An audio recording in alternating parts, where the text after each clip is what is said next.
Assalamualaikum warahmatullahi wabarakatuh. Bagaimana kabarnya hari ini anak-anak? Ibu harap semua baik-baik aja ya.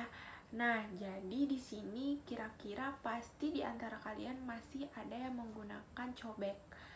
Cobek yang berbahan dasar batu maupun ulekannya sendiri yang masih berbahan dasar batu. Kira-kira kenapa ibu nanya cobek? Nah, jadi cobek tersebut merupakan salah satu peninggalan zaman batu yang ada di Indonesia yang dapat kita lihat hingga saat ini. Apakah peninggalan lainnya tidak terlihat lagi, Bu? Oh, tidak. Sebenarnya peninggalan yang lainnya tuh masih ada, namun saat ini sudah dimuseumkan. Namun cobek sendiri masih kita gunakan sendiri. Nah, sebenarnya proses cobek itu sendiri merupakan salah satu peninggalan yang ada di zaman batu. Kalau berbicara zaman batu, selain yang ibu sebutkan tadi, kira-kira masih ada yang tahu nggak apa aja peninggalan zaman batu? Nah, kalau kita berbicara zaman batu, pasti di antara kalian yang terbesit yaitu adanya kapak genggam, fosil manusia purba, dan yang lain-lain. Nah, benar, semua itu merupakan peninggalan di zaman batu.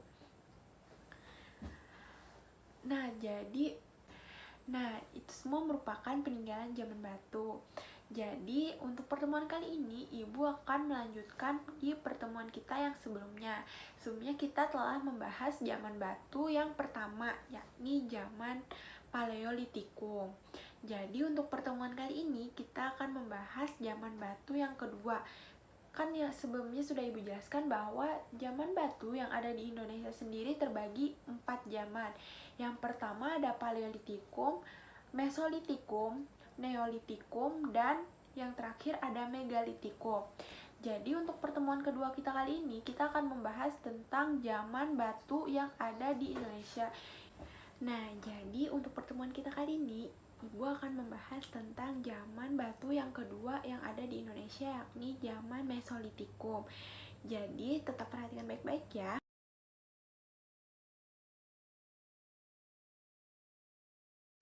Zaman Mesolitikum atau yang dikenal dengan zaman Batu Madia. Mesolitikum sendiri diambil dari bahasa Yunani, yakni mesos yang berarti tengah dan litos yang berarti batu, sehingga disebut juga dengan zaman batu pertengahan. Kenapa disebut zaman batu pertengahan? Karena zaman Mesolitikum ini merupakan periode dalam perkembangan teknologi manusia yang terjadi antara zaman Paleolitikum atau zaman batu tua dan zaman Neolitikum atau yang disebut dengan batu muda. Jadi zaman Mesolitikum ini tengah-tengah antara zaman Paleolitikum dan zaman Neolitikum. Zaman Mesolitikum sendiri berlangsung pada kala Holosan yang terjadi antara tahun 9560 hingga 9300 sebelum Masehi. Nah, keadaan alamnya sudah tidak seliar dan selabil zaman batu tua, dan perkembangan budayanya berlangsung lebih cepat, sehingga hal ini menyebabkan manusia pendukung pada zaman ini yakni lebih bersifat cukup cerdas atau yang disebut dengan Homo sapiens. Manusia pada zaman Mesolitikum ini sudah mulai mempunyai kebudayaannya sendiri. Mereka sudah tinggal menetap di suatu wilayah atau biasanya mereka tinggal di pinggir sungai ataupun di dalam gua. Nah, mereka juga sudah mulai bercocok tanam secara sederhana, berbeda dengan manusia pada zaman Paleolitikum. Selain itu, kehidupan pada zaman Mesolitikum ini juga sudah mengenal beberapa kepercayaan. Jadi, untuk manusia yang hidup pada zaman Mesolitikum ini memiliki kepercayaan yang mereka anut. Di antaranya mereka ada yang menganut animisme dan dinamisme.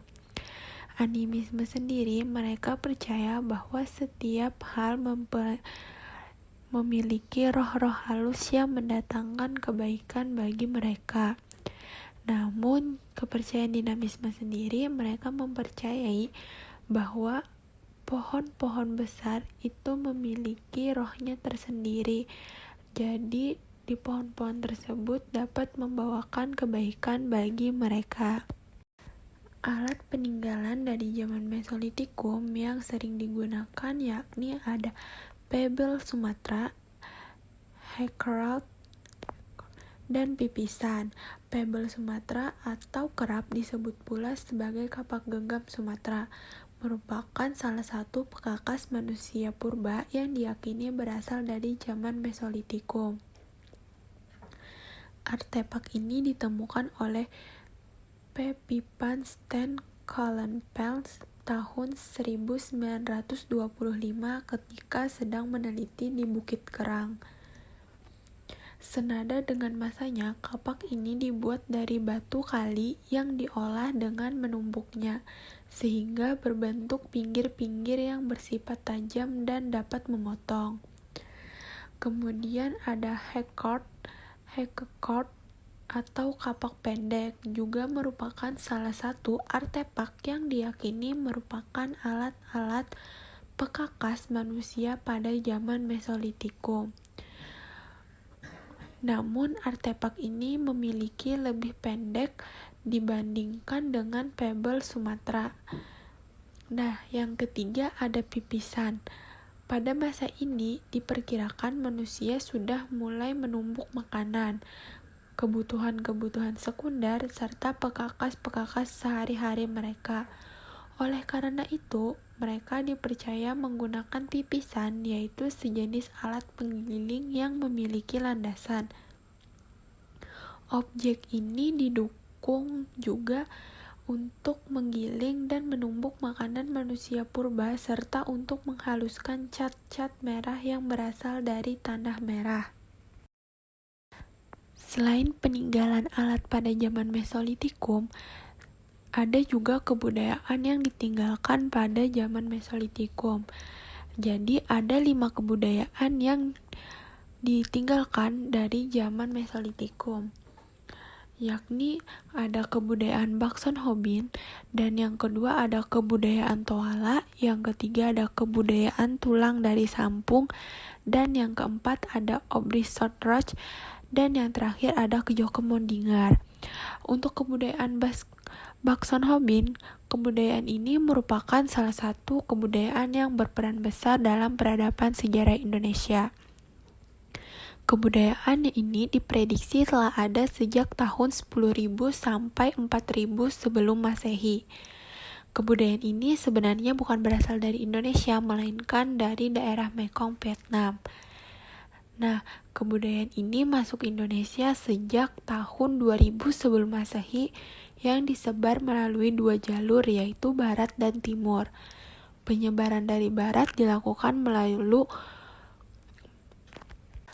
melalui Melayu Austronesia yang meninggalkan beberapa hasil kebudayaan seperti peralatan dari tulang, kapak Sumatera, atau pebble, dan kapak-kapak pendek. Sedangkan dari jalur barat, persebaran dilakukan melalui jalur Papua Melanosoid. Peninggalan hasil kebudayaan dari jalur ini berupa alat serpih atau dikenal dengan pleks. Satu lagi peninggalan yang cukup unik dari kebudayaan Bakson Hobin ini yaitu jika terdapat orang meninggal, maka mayat tersebut diposisikan jongkok. Nah, selanjutnya mayat akan dicat warna merah. Konon pemberian cat ini bertujuan untuk mengembalikan hayat ke mereka yang hidup. Selanjutnya ada kebudayaan Toala. Berbeda dengan kebudayaan Bakson Hobin, pada kebudayaan Toala, para mayat yang meninggal dikubur dalam gua hingga seluruh tulangnya mengering. Setelah tulang tersebut mengering, kemudian akan diserahkan ke pihak keluarga yang bersangkutan untuk kenang-kenangan. Uniknya, para perempuan menggunakan tulang tersebut untuk perhiasan seperti kalung.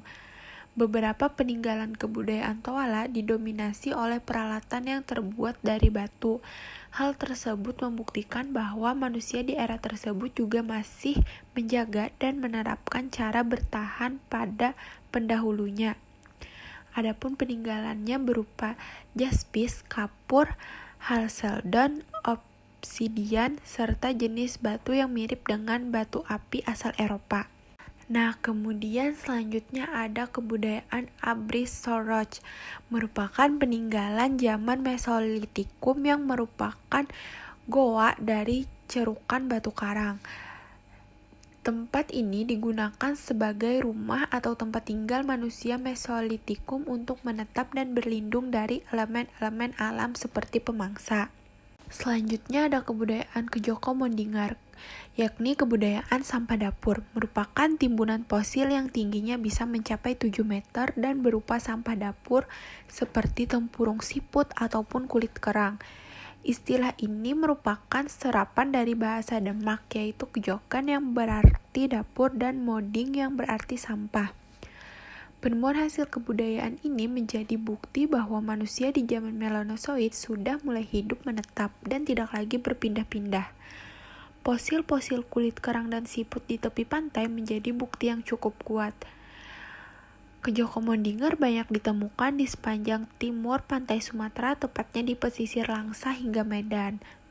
Selain itu, ditemukan pula kapak genggam pada fosil Kejoko Mondingar, di mana kapak tersebut mempunyai tampilan yang berbeda dengan tampilan era Paleolitikum.